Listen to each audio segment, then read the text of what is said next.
Olá pessoal, professor Denis está falando com vocês. Espero que esteja bem com todos, né? Esse período de quarentena, complicado, ficar em casa, né? Sair só realmente na necessidade e, né, de alguma maneira continuar as atividades, né? Nós trabalhávamos uma aula praticamente teórica e a outra aula era prática, né? Na maioria das vezes usávamos a quadra. E agora as aulas ficam teóricas, né? A educação física começa a ficar chato, né? Muita atividade teórica, teórica, teórica, escrever, escrever, escrever, e fica um pouco mais complicado para a gente, né? Mas hoje o professor Denis vai estar passando para falar sobre o futebol, que é o conteúdo, né, desse módulo agora que foi entregue pela escola. Futebol é uma atividade conhecida, talvez o esporte mais conhecido no Brasil, sem dúvida, é o futebol. Muitos já conhecem, sabem como funciona, né? E sei que alguns não conhecem dessa mesma maneira, né? Eu vou passar para vocês hoje nessa videoaula o que o objetivo passa, né? Que é o conteúdo do objetivo, né? Que vocês veriam pelo objetivo. Mas na atividade eu passei para vocês outros links, né? Porque o conteúdo objetivo do ensino fundamental, vocês sabem que é mais ou menos o mesmo conteúdo, né? Tem alteração de bimestres entre uma atividade e outra, porém acaba quase sendo o mesmo conteúdo do sexto ao nono, porém algumas mudanças. Então eu percebi que tem algumas salas que não conseguem pegar alguns conteúdos que estão em outras salas, mas eu vou disponibilizar nos grupos, né? E além da videoaula e do conteúdo teórico do objetivo, vocês têm aí os links de apoio que eu passei, né? E qualquer dúvida, vocês podem estar entrando em contato comigo pelo WhatsApp, pode estar ligando, que a gente vai, né, vai se ajudando aí nesse período complicado que estamos passando. Eu vou pegar o conteúdo aqui, vai ser disponibilizado no site, no grupo do WhatsApp com vocês. Então a gente pega o conteúdo, ele vai começando falando da história, né, do futebol, né? Ele cita aqui que é um dos esportes mais difundidos no Brasil, que é o futebol de campo, né? Esse não é o futsal, esse é o futebol realmente de campo. Muitos brasileiros o praticam em suas horas livres, ou pelo menos costumam assistir os jogos pela TV, né, do time do coração, ou vão em estádio, né? Mas qual é a origem desse esporte, né? Então, muitos vão que a versão do início do futebol já vem numa versão mais atualizada, né? Que é aceita, que é a do Charles Miller, né? É um brasileiro que estudava na Inglaterra, que voltou no Brasil em 1984, as bolas, uniformes, começou a incentivar pessoas a praticarem esse esporte. Uma curiosidade, a chamada chaleira, né, que joga jogada, tem esse nome por ter sido criado por Charles Miller. O futebol já existia antes de ser praticado no Brasil, então de onde veio? Relatos antigos tratam de alguns jogos que poderiam ter dado início a esse esporte. Existem várias versões ou várias, né, inícios de futebol em várias origens aí no mundo inteiro, né? Então aqui está algumas, né? O objetivo cita que pode ter iniciado na China, um jogo chamado Kemari, que foi criado pelo Yansan em 2600 a.C. e era praticado por 8 jogadores, né? E de cada lado. E eles chutavam a bola na direção de duas estacas fincadas no chão. Seriam os nossos golzinhos, né? Que a gente fala aí dos lados, e alguma coisa semelhante a uma bola, né? Em Roma havia um jogo chamado Harpastum, que era praticado chutando-se uma bola por trajetos enormes até chegar a um campo adversário. Outros times contavam com dezenas de pessoas. Esse daí já é uma outra origem na China, em Roma, na Itália, que também tem traços do futebol. E aí tem na Idade Média, que é entre 1600 e 1700, um jogo parecido com o futebol, que era considerado selvagem, né, já que para levar a bola para o campo adversário valia quase tudo, era praticamente uma batalha. Os italianos usavam o nome de Giacomo del Calcio e os franceses usavam como Sully. Igual estamos falando, né, são jogos que tinham praticamente parecidos as situações, mas não vem aí com a origem realmente que o futebol foi criado aí, esse do Charles Miller. Na Inglaterra, na década de 1860, o esporte começou a adquirir as características que tem hoje. Um campo aproximadamente de 120 metros por 180 metros, com travessões, traves, linhas demarcatórias, juiz, um determinado número de jogadores e todas as demais regras, né? Além da lei do impedimento que já existia. Em 1891 surgiram as redes dos gols, né? E aqui fala que oficialmente no Brasil a primeira partida de futebol realizada assim de forma mais, né, como o futebol é hoje foi em 1895, dia 14 de abril, dos funcionários da São Paulo Highway, que jogaram contra os da Companhia de Gás de São Paulo. Aqui destaca-se datas importantes do futebol brasileiro e mundial, né, que em 1710 praticava-se futebol em escolas inglesas, né? Em 1872 a primeira partida internacional, que foi entre Inglaterra e Escócia. E em 1891 foi criado o pênalti, a criação da FIFA, que é a Federação Internacional de Futebol e Associados, que foi em 1904. Depois a primeira partida em uma Olimpíada, que foi em Londres, em 1908. Em 1930 é criado o primeiro campeonato mundial, que é a Copa do Mundo, né? Que foi disputado no Uruguai. E em 1950 foi a inauguração do Maracanã, que é o maior estádio do mundo na época, né? E que foi a final da Copa de 1950, onde o Brasil perdeu para o Uruguai aqui no Brasil. Em 1958 o Brasil ganha a primeira Copa do Mundo, né? Lá na Suécia. A segunda foi na próxima Copa em 62 no Chile. E depois o Brasil foi tri em 1970 no México. Aí em 94 o Brasil foi tetracampeão mundial nos Estados Unidos contra a Itália. E em 2002, na Copa do Japão e Coreia, o Brasil foi pentacampeão, né, contra a Alemanha na final. Em 2014 o Brasil cedia pela segunda vez a Copa do Mundo, que a primeira foi em 1950. E o Brasil, né, ficou na semifinal, aquela derrota para a Alemanha por 7-1 em Minas Gerais. O vencedor aqui foi a Alemanha, que venceu a Argentina na final. Aqui fala do campo, né? Que as dimensões do jogo, que é um campo retangular. O comprimento da linha lateral deve ser superior ao comprimento da linha de meta, né? Ou seja, tem que ser um retângulo, não pode ser um quadrado. E o comprimento mínimo e máximo é de 90 a 120 de largura e o mínimo é 45 e 90. Para partidas internacionais, assim, oficiais, ela é mais rígida, né? Então, fica-se aí entre 100 e 110 metros por 60 a 75 metros de largura. A marcação do campo ela é marcada com linhas, né? Máximo de 12 centímetros. Aqui são, né, coisas mais técnicas, né? Pertence à portação de delimitam o campo, né? As linhas de marcação mais compridas denominam-se as linhas laterais, as menores a linha de fundo e a meta, né? O campo está dividido em duas metades, por uma linha no meio. O centro tem um círculo, né? O centro de campo, marcado por um ponto na linha de meio de campo, e em volta é traçado um círculo de um raio de 9 metros e 15 centímetros. A pequena área dos gols, né? Que é a área de meta ou de gol, ainda a pequena área situa-se em ambas as extremidades do campo, será demarcada da maneira, serão traçadas duas linhas perpendiculares à linha de meta, de 5,5 metros, desde a primeira parte de cada trave do gol. Essas linhas adentrarão por 5,5 metros no campo e se unirão a uma linha paralela à linha do gol. A área delimitada por tais é a pequena área. Essa pequena área é aquela área que o goleiro fica mais dentro ali, né? Aquela área pequena. E depois a gente já vai aqui, ó, tem um desenho, né? Que marca certinho as linhas laterais, a linha do meio de campo, ponto central, a pequena área, a grande área, marca do pênalti, né? Aqui no segundo aqui você já vê que tem detalhadamente o tamanho, né? Da área aqui. Posição dos jogadores em campo. O nome das posições que os jogadores ocupam no campo variam muito de país para país, de time para time, treinador para treinador, depende do esquema tático adotado.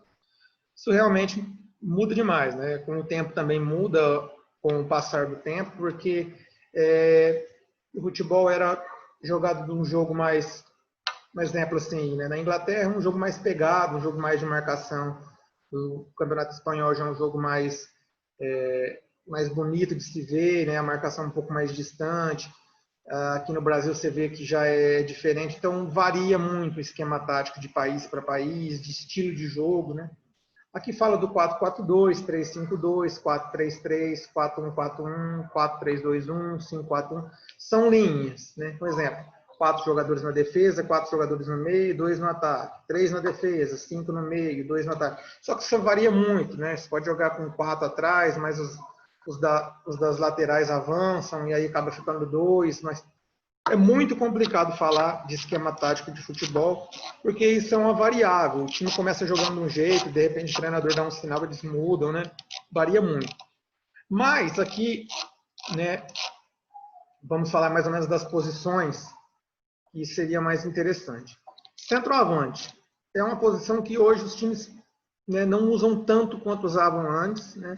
Mas ainda existem times que jogam com centroavante, que é um atacante, aquele jogador que é para fazer o gol, né? É o que faz a torcida comemorar, é o que coloca a bola atrás nas redes adversárias, tem apenas uma função básica, fazer gol. Por estar jogando a pior partida, mas se faz o gol da vitória, vira capa de jornal.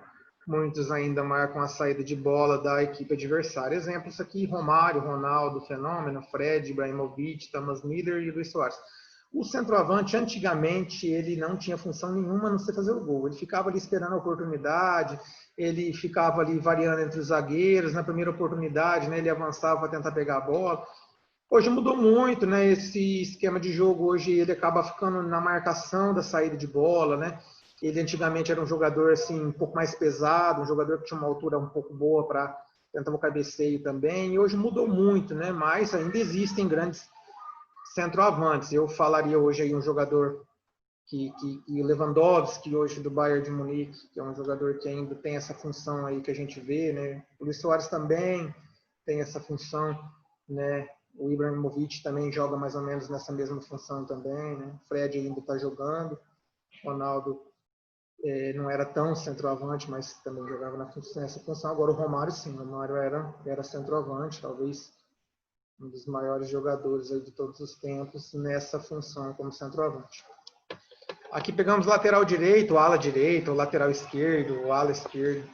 Essa posição é escassa no Brasil. Aqui vamos falar do lado direito e esquerdo, já que ambos fazem a mesma função, apenas muda o lado, né? A função dos laterais também é bastante complicada, tem que atacar com frequência, mas não podem deixar espaços na defesa. O ideal para uma equipe ter equilíbrio na marcação é subir um lateral de cada vez, ou seja, quando o da direita estiver atacando, o da esquerda deve estar em posição de marcação e vice-versa. Aqui falam de alguns jogadores das posições, né? O Cafu, talvez o maior lateral direito da história do Brasil. Daniel Alves, que é lateral direito, né, também. Aí lateral esquerdo, Roberto Carlos, né, Marcelo, Jordi Alba. São jogadores que eram realmente nessa função. Os laterais, antigamente, tinham uma função de maior defesa, né? Então, eram 4 atrás, né? Eram 2 zagueiros e 2 laterais que praticamente não passavam do meio de campo. Com o passar do tempo e com a melhora da função, né, dentro de campo e do preparo físico, esses laterais começaram a avançar. Então, eles ajudavam no ataque, mas voltavam para a defesa. E ficou. Tem em esquema táticos que esse lateral vira um ala que praticamente corre o campo todo naquela lateral. Então, um exemplo, uma função de 3-5-2. Quando um time tem 3 zagueiros, ele tem a sobra nas laterais. Então, esse lateral não tem tanta função de marcar, mas ofensivamente ele trabalha para frente. Ou, numa situação do lateral seguir aí para o ataque, um jogador de meio de campo volta para a função para fazer a marcação do lado dele. Mas isso é igual a gente estava falando, né? São funções que cada jogador realmente trabalha de um jeito, né? A gente pegar aqui, tem laterais que são mais ofensivos, né? Outros são menos ofensivos, então varia do esquema tático do treinador e do jogador também. Os volantes fazem parte do coração de uma equipe. Se uma equipe quer ter sucesso, é importante ter uma boa dupla de volantes. Tem equipe que joga com um só, mas o ideal é ter 2, já que um marca mais e o outro ataca com mais frequência. Explicando de forma mais lógica, um volante tem como função proteger a zaga e os laterais, e também é responsável pela saída de bola de uma equipe para o ataque.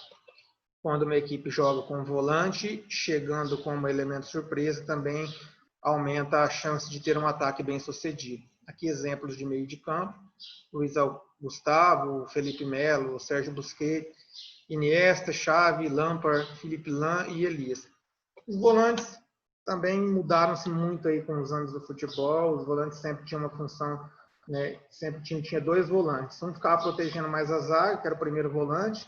Esse tinha função de marcação praticamente total. E o segundo volante tinha como função distribuição de bola, né? Ele pegava essa bola no meio de campo e distribuía para os meias, ou, né, invertia a bola para as laterais, né? Mas isso mudou muito, né? Muitos times jogam com um volante só ou jogam com dois, mas hoje o cara tanto marca quanto sai na saída de bola. Quando um está um pouco mais avançado, o segundo da posição de meio volta. Então, é igual eu tô falando, muda muito da situação do time e do jogador. Então, é difícil falar, Felipe Melo é um jogador de muita marcação, mas aparece também na frente. Aí você pega o Iniesta, que tinha um talento absurdo com a bola, mas que, né, Xavi também, são jogadores que tinham um destaque maior na armação de jogadas, nem tanto na marcação, mas também faziam essa função de marcação. Os meias ou pontas, aqui no caso, né, antigamente se jogava com esse tipo de ponta, né? Antigamente falava ponta direita, ponta esquerda, que eles jogavam mais abertos, né? A posição foi acabando, com os títulos da Espanha pelo mundo, essa posição voltou à moda. Também considerando uma função tática importante, é uma posição que dá um suporte aos laterais quando vão ao ataque, podendo considerar ataques. Já que entram com grande frequência para a área, muitos, além de fazerem gols, fazem o primeiro combate quando estão na marcação. Geralmente fazem com que os laterais adversos não subam com frequência. Aqui exemplo de jogadores dessas funções estão Neymar, Cristiano Ronaldo, Robin, Ribéry e Bale. Olha, os pontas antigamente tinham uma função diferente dos pontas que tem hoje, até pela qualidade dos jogadores na questão física, porque hoje um jogador, né, vamos pegar aí o Robin, o Neymar, Cristiano Ronaldo, o Neymar joga na esquerda, aberto do lado esquerdo, então ele é um ponta esquerdo, mas ele não fica na ponta esquerda, ele flutua ali entre essa posição na área, podendo até às vezes estar do lado direito do campo. Antigamente não, se seguia assim muito isso. Então, esses jogadores aqui, eu falaria que são jogadores assim, são meias, né, ofensivos que caem para o lado de campo. O Robin, ele tinha função na direita, mas ele avançava para o meio de campo para chutar. Então, igual falamos no início, né, a função do jogador em campo é determinada tanto pelo esquema tático do treinador dele, quanto pela função do próprio jogador, né, das características pessoais dele. Meio articulador é o famoso camisa 10, cérebro da equipe. Boa parte das jogadas de gols passam pelos pés desse jogador, não tem tanta obrigação para marcar, apenas deixar os atacantes na cara do gol. Exemplo, Paulo Henrique Ganso, Messi, Ozil, James Rodrigues. Seria um meio de campo mais centralizado, um jogador, né, que é determinado talvez pelo passe para o gol. Pegamos aqui o exemplo do Ganso, que jogou muito tempo no Santos, na época do Neymar, né? Ele fazia essa função, né? Ele, o Neymar. Você pega o Messi no Barcelona ou na seleção argentina, que também tem essa posição. O Ozil na Alemanha e o James Rodrigues na ponta.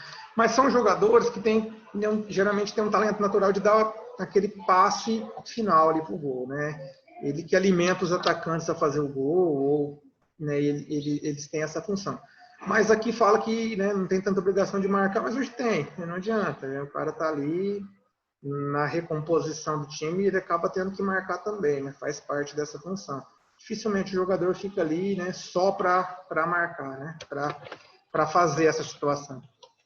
O quarto zagueiro central, também funções iguais, apenas diferentes de lado. O zagueiro central joga pelo lado direito, o quarto zagueiro pela esquerda, tem como função proteger a sua meta e fazer com que o goleiro tenha menos trabalho, ou seja, evitar que a equipe adversária marque gols. Em muitos times, os zagueiros têm uma importância na criação de jogadas, já que se tem uma boa saída de bola, maior a chance de criar alguma boa chance. Exemplos aqui: Piquet, Thiago Silva, Mascherano, Sérgio Ramos, Chiellini. A dupla de zaga ela é composta por dois zagueiros, geralmente um fica na sobra quando o outro sai para marcar. A posição de zagueiro é uma posição que o jogador joga mais atrás, mas em situações acabam indo para frente, né, geralmente por ter uma altura um pouco maior que os outros jogadores. Nas cobranças de escanteio, eles vão para cabecear. Em algumas situações, acabam na saída de bola indo até para o ataque também.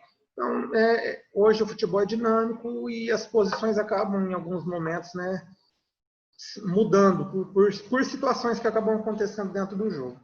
O goleiro, a maioria já sabe que que evita, né, o gol, né, evita a equipe adversária de marcar o gol, a posição mais difícil, já que muita pressão muito grande, pode fazer uma partida memorável, mas se errar fica marcado negativamente. Eles podem pegar a bola com a mão dentro da área, né, usam roupas diferentes dos outros, usam luva na mão. Que exemplos? Tafarel, Marcos, Júlio César, Neuer, Buffon, Peter Cech, são goleiros aí famosos. Aqui exemplo de esquema tático, os esquemas são escolhidos pelo treinador, depende da qualidade dos seus jogadores, do time adversário, do resultado necessário da partida.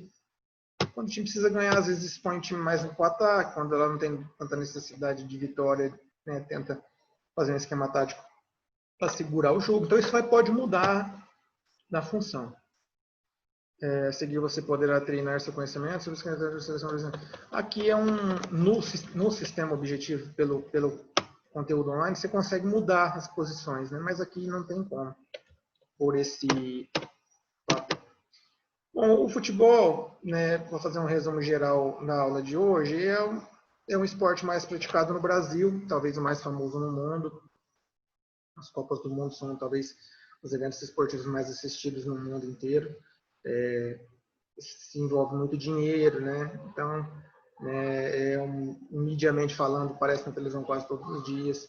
O futebol, ele tem mudanças, né? Com os anos se passando, eles vão tendo mudanças tanto táticas quanto técnicas, né? As equipes se destacam, depois no outro ano muda as equipes e vão tendo, como fala assim, né?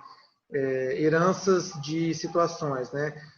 Teve o auge da Espanha, então todo mundo tentava jogar como a Espanha, depois teve o auge da Alemanha, todo mundo tentou jogar como a Alemanha jogava, teve o auge do Brasil, aí todo mundo tentou jogar como o Brasil jogava, então é difícil, né? São eras, né? São etapas, né? Grandes jogadores aparecem, ficam um determinado tempo e aí depois começam a aparecer novos grandes jogadores e aí vai, né? É uma sucessão.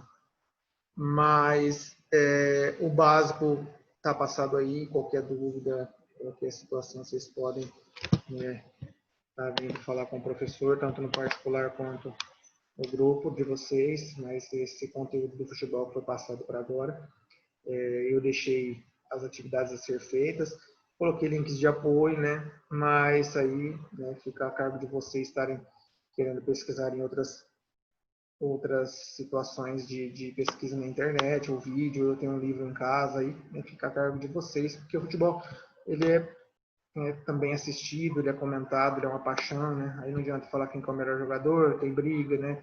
Melhor time vai ter briga, então façam uma pesquisa aí de forma clara, em cima das funções, e qualquer dúvida, o professor está aí para esclarecer, né? Reforça aí, né? Ficar em casa, só sair na necessidade realmente, né? Porque estamos passando um momento complicado, mas vai passar e logo estaremos de novo lá na quadra, fazendo bastante barulho. Saudade demais. Um abraço a todos, até mais.